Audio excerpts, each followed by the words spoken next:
Hey, what's going on, everybody? Dr. Strong here. Today we're going to be talking about the fastest way to lower blood sugars and control your blood glucose. And this is something that I am very passionate about because treating neuropathy, one of the most debilitating chronic diseases that we see today, has given me an inspiration to help educate not only my patients but everyone else about how this can affect you and what this can turn into in the most severe cases. And with almost 1 in every 10 Americans being affected by type 2 diabetes, it's essential that you have the education and understanding about what's causing this, and you have tips and tricks that you can use to make sure that this doesn't happen to you. Because I see diabetes turning into fatty liver, I see it turning into numbness in the feet, balance issues, destroying the nerves, brain fog, gut issues. There are many things that elevated blood sugars can turn into, and that's the scary part about it. And if I can give you the knowledge in order to combat that, it's not that you can't ever have sugar again, which I recommend, but it's one of those things that you can have a higher quality of life and prevent these chronic diseases from ever occurring. And there are 37 million people affected by this, so there is something going on. People just aren't educated about their bodies and health and nutrition, especially when it comes to blood glucose. And what I want to do is share with you things that I've seen that can help that glucose response, help control it without affecting your lifestyle too much. And so today we're going to be covering how to do that from a supplemental standpoint, a nutritional standpoint, and dietary standpoint, and then also from a lifestyle standpoint. I recommend that you try one of these, adding them in, maybe one different one every month in order to get the best results, because we don't want to have a shock to our lifestyle and you completely have to change everything. And this is part of the coaching that goes through when I work with patients who have diabetic neuropathy, is that they have to understand, for them to get better, that they really have to cut out the sugar and mitigate the amount that they're doing, because it's destroying the blood vessels and nerves in their hands and their feet. And so what I've seen, severe cases are that people are chronically falling. Maybe they've just got chronic burning and tingling in their feet. They can't sleep at night. And so this can happen. Sometimes it happens very fast. For other people, it can take years. But prevention is always the best key, and it's my job to help you understand how to do that. So without further ado, one thing I would like to talk to you about first is the supplement called berberine. And I talked about this in another video, so go check out that about berberine and all of its health benefits, where I break it down more specifically about how it can help with weight loss, how it can help with blood sugar regulation, how it's antimicrobial. And when it comes to helping people regulate their blood sugars, berberine is very effective. And I tell most of my patients to take it with their meals, because it's going to help regulate that glucose response so that you don't get these spikes in blood sugars. And typically that looks like you're taking 500 to 1500 milligrams, depending on how severe the blood glucose is. So if your glucose is spiking 300, 400, 500, then you obviously need more. And this is where a practitioner that comes in, their expertise, to help you regulate and manage that, making sure that you're looking at your blood glucose while you're doing the nutritional or supplemental therapies. So very important to monitor and measure those responses to the supplements and to your food. So that's the first step when it comes to understanding what's going on and how to regulate those blood sugars. But it's very important that you work with a health professional. This is not medical advice. I'm just telling you what we do here in our clinic and what I have seen works and what doesn't work. And then the next one is alpha lipoic acid. So it's very similar story. You can take it with your meals. Now, alpha lipoic acid is a fatty acid. And so when we see nutritionally, if you eat more fats, when you eat something that has more sugar, typically that is going to curb that insulin response so that you don't get that, or it's going to curb that glucose response so you don't get that huge spike in blood glucose. So you can use fats and fibers, which we'll talk a little bit more to help with those blood glucose response to keep it more stable. Plus your energy is going to be more stable as well when you're adding those fats and fibers into the diet. And of course there are French fries behind me right now, so let's just skip that. Apologize. That is something you want to avoid back there. Now, when it comes to alpha lipoic acid, it's very similar in what we instruct our patients to do, is that they're doing those with meals, 500 to 1500 milligrams in order to get the therapeutic effect.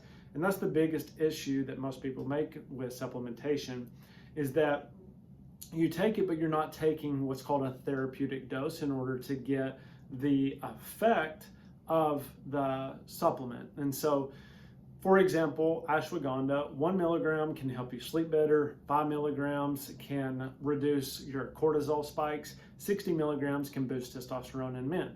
So with that being said, you see how different dosages and different amounts has a different therapeutic effect. And I don't feel like that is voiced enough when it comes to supplementation. A lot of people just think that if they take this supplement, they'll get this benefit, which that isn't the case. And that's where my training and expertise comes in. What type of clinical dosage do we need to do, or therapeutic dosage do we need to do to get the desired outcome? And then with alpha lipoic acid, like I said, it's great to help curb that glucose response so that you can keep those blood sugars nice and stable. Now, the second biggest factor, the thing that you can do, is add more fats. So eating eggs, eating, more of your fatty meats and fish, adding avocados into your diet, nuts and seeds. As long as you don't have digestive issues, that's very important, because that indicates that you could have a food sensitivity or food intolerance to that specific food. And so we always want to mitigate those, because those can spike up inflammation throughout the body.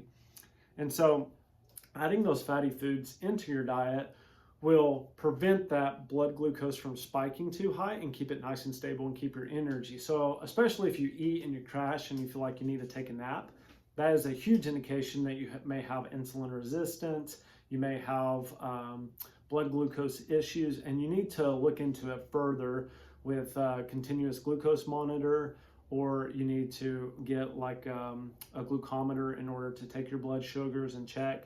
Always make sure that you're checking your A1C to make sure that it's not getting into that diabetic range, even if you're watching this and you don't have diabetes.